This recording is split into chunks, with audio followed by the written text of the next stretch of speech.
우리는 일찌감치 중국발 입국자 검역 강화 들어갔고 이제 유럽하고 전 세계가 여기 동참을 하는 그런 발표를 내놓고 있습니다.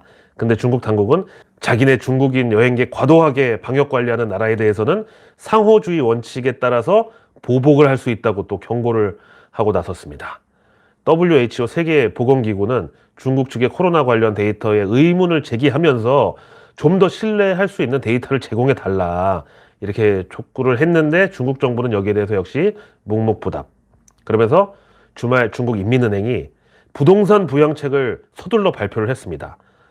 내용 보니까 중국 전역에서 주택가격 하락하는 곳은 지방정부 차원에서 주택담보대출 금리를 인하해 주겠다. 그리고 신규 상업용 공동주택, 그러니까 우리로 치면은 뭐 아파트, 여기 분양가가 3개월 연속 하락세가 나타난 지역에 한해서는 생애 최초 주택 구입자에 대한 주담대 금리 상한선을 낮춰주든가 아예 상한선을 없애버리거나 이걸 준비하겠다라는 부동산 부양책 내용이었습니다.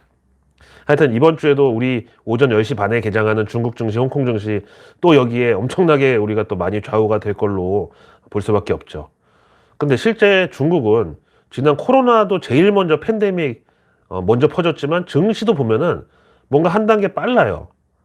2021년에 우리 코스피 3,300포인트 사상 최고치 갈 때 그 해에 홍콩 항생지수가 2월 달에 먼저 사상 최고를 찍고 그 다음부터 이제 꺾였고 우리가 이제 6월에 사상 최고 찍고 꺾였어요. 그 다음에 나스닥이 그해 11월 말에 사상 최고 갔었잖아.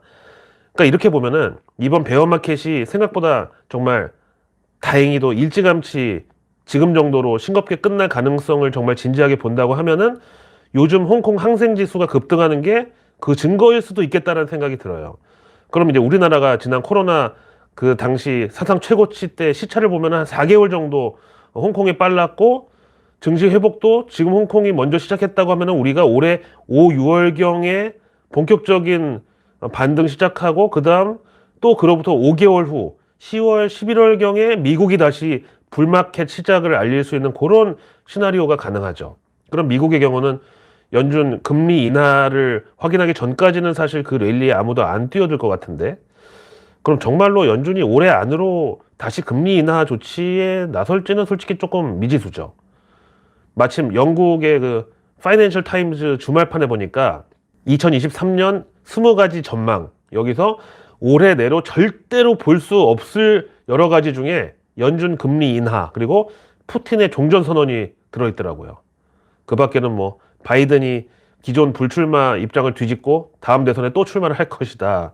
그리고 중국이 계속 뭐 폰만 잡지 실제로 대만을 침공하는 일은 없을 것이라고 이런 내용들도 있고요. 또 하나 우리 증시 입장에서는 조금 주목할 만한 기대할 만한은 좀 표현이 조금 그렇습니다. 하여튼 그 관심 가질 만한 그 2023년 이슈 20개 중에 하나는 또 뭐냐면은 유럽에서 에너지 대란이 일어나가지고 대규모 블랙아웃 즉 대정전이 발생할 것이다.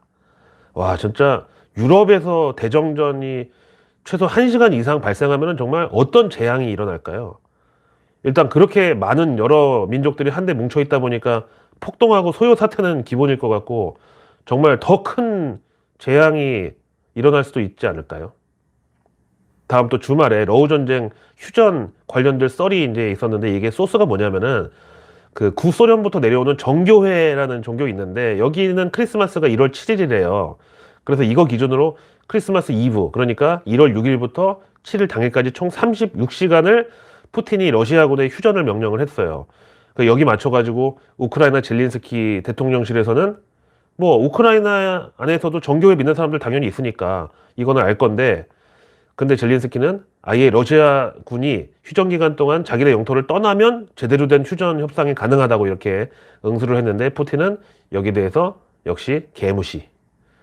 그리고 또 이 휴전에 대해서 바이든 대통령은 러시아가 일시 휴전한 거에 대해서 큰 의미 둘 필요도 없다고 그냥 뭐 잠수함이 잠깐 수면 위로 올라와가지고 산소 탱크 채우듯이 뭐 그런 상황 아니겠냐고 그러니까 전쟁 끝낼 생각을 전혀 없다고 딱 그거죠. 잠수함이 물 위에 올라왔다고 작전 끝났다고 보면 큰일 난다. 이렇게 또 바이든이 푸틴을 자극했습니다. 그래서 그런가 러시아군이 이 36시간 휴전기간 막판에 진짜로 공습과 포격을 재개했다고 그러네요. 하여튼 바이든도 입이 문제야. 런하 반갑습니다. 오늘의 외국계 리포트 먼저 보면은 크레딧 스위스의 2023년 아시아 테크 포캐스트. 여기서 이제 반도체 우리가 그토록 기다려왔던 바닥은 드디어 올해 상반기 중으로 마침내 하락 사이클이 끝나고 올해 하반기부터 내년 상반기까지 다시 회복 사이클에 진입을 할 것으로 봅니다. 이것만 해도 너무 반가워. 그 다음에 소비재 가전 쪽도 올해 약세 국면이 마무리될 것으로 크레딧 스위스에서 봅니다. 이 중에서 스마트폰은 작년 한 해 동안에 한 10% 감소했는데 올해는 2분 정도로 선방하고, 그리고 PC는 한 자릿수 정도 감소로 역시 안정이 되고, 다만 자동차하고 클라우드, AI 이쪽 섹터는 회복이 조금 더디겠지만 그래도 크레딧 스위스에서는 올해 2023년 약한 경기 침체를 예상하고 있는데, 요걸 감안하면은 일단 상반기에 약한 침체를 겪고 나서 하반기부터 이 IT 업종도 완만한 회복세를 기대한다. 그러면서 크레딧 스위스의 탑픽은 먼저 한국 증시에서 삼성전자랑 삼성전기, 그리고 대만 TSMC, 아시아 IT니까 당연히 들어갔고, 그 외에는 뭐 일본 타이오 유덴하고 다른 뭐 팹리스, 웨이퍼 이쪽 기업들은 역시 다 대만 쪽이네요. 다음 JP모간의 K게임주 리포트는 향후 판호 발급 가능성이 있는 게임 그 제조사들에 대해서 자세하게 다뤘는데, 판호가 뭐냐면요, 중국 게임 산업 그 규제 총괄 기구가 이름이 국가신문출판서라는 그런 기관이 있는데, 여기서 2018년도부터 게임 서비스 허가권을 발급을 해야 유통이 가능한데요. 그 허가권의 이름이 바로 판호입니다. 여기 표에 보니까 넷마블의 리니지 2 레볼루션, NC소프트의 블레이드 앤 소울 2, 펄어비스의 블랙 데저트 온라인, 이런 거 쭉 들어가 있는데, 먼저 좋은 거부터 볼게요. 크래프톤에 대해서 JP모간이 요 펍지랑 펍지 뉴스테이트에 대한 판호 발급 기대한다면서 오버웨이트, 우리말로 비중을 확대하라. 그 다음 NC소프트에 대해서는 중립, 그리고 펄어비스랑 넷마블에 대해서는 언더웨이트, 우리말로 비중 축소 콜했습니다. 그래서 내일 뉴스는 내일 보면 너무 늦습니다. 구독과 알림 설정만으로 상위 1% 정보 취급자들만이 독점해온 정보를 우리도 함께 공유할 수가 있습니다. 그들은 절대 장중에 뉴스 속보나 종목 뉴스 따위에 도파민을 지배당하지 않습니다. 내일 나올 뉴스 정도는 오늘 저녁에 미리 다 알고 나서 그 다음날 아침 금융시장에 나섭니다. 그들과 우리가 페어한 게임을 하려면 출발선상 같아야 되잖아요, 최소한. 일단 이번 일요일에 김정은 생일이라고 솔직히 막 긴장이 컸었는데, 다행히 뭐 큰 도발이나 군사행동 없이 잘 넘어간 것 같고요. 근데 지금 김정은이 뭐 살아있기는 한 거예요, 뭐예요? 툭하면 뭐 김정은 사망설 찌라시 막 돌아다녀가지고 이제는 진짜로 죽었다고 해도 사람들이 안 믿을 것 같아. 이것도 뭐 나름대로의 북한 전략인지는 모르겠지만.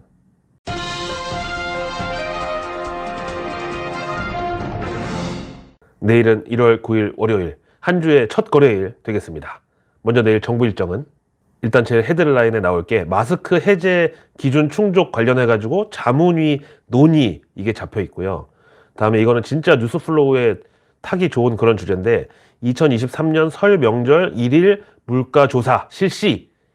이건 당장 이제 신문 기사에 그런 거 있잖아요. 설에 4인 가족 떡국 끓이는데 작년 대비해서 얼마가 더 들어간다서부터 뭐 가스비, 유류비, 각종 생활 물가 여러 가지로 뭐 다 오른다, 파생될 게 많죠. 그래서 요거는 인플레이션 관련주, 특히 뭐 F&B 있죠, 그 식음료 관련주들. 다음 내일 산업부는 조선산업 인력 수급 현장 간담회, 그리고 동절기 에너지 바우처 지원 단가 인상 및 신청 기간 연장, 요 발표를 준비하고 있네요. 근데 요즘은 여름철이 아니더라도 에너지 수급 관련해 가지고 늘 비상이니까 이거는 증시에서 뭐 당연히 전력 공급, 스마트 그리드부터 ESS 에너지 저장 설비까지. 그리고 중기부는 월요일 보도자료 하나 나올 게 있는데, 바로 중소 중견기업 스마트 제조 혁신 위해 1392억 지원, 요 발표. 이건 이제 중대재해처벌법 관련 그 스마트 팩토리 테마주랑 정확하게 일치를 하고요. AI 인공지능하고 로봇까지. 다음 내일 환경부는 미세먼지 항공 관측 현장 방문. 와, 진짜 주말에 미세먼지 진짜 끝내주더라고요. 중국이 리오프닝 하면은 바로 미세먼지. 그러다가 다시 봉쇄 들어가면 또 수출입 공급망 마비. 정말 중국은 우리한테는 너무나도 어려운 나라입니다. 그리고 내일 환경부는 배출권 거래제 참여기업 온실가스 감축 지원안, 요거를 내일 월요일자로 발표할 예정입니다. 배출권 관련주도 증시에 엄연히 테마가 형성돼 있죠.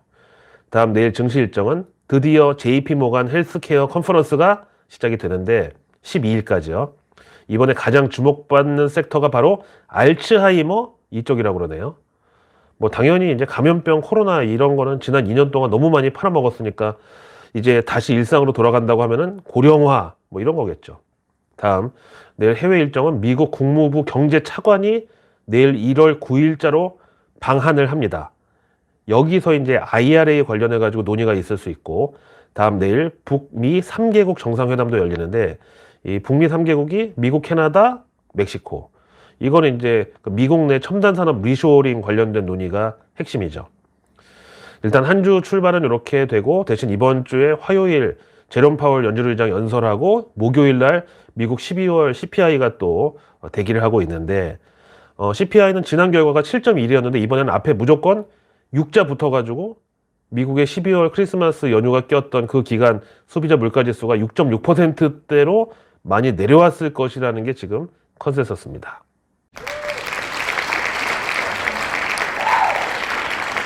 긴 영상 시청해 주셔서 감사드리고요. 저는 내일의 내일 뉴스를 또 들고 찾아뵙겠습니다. 항상 감사드립니다.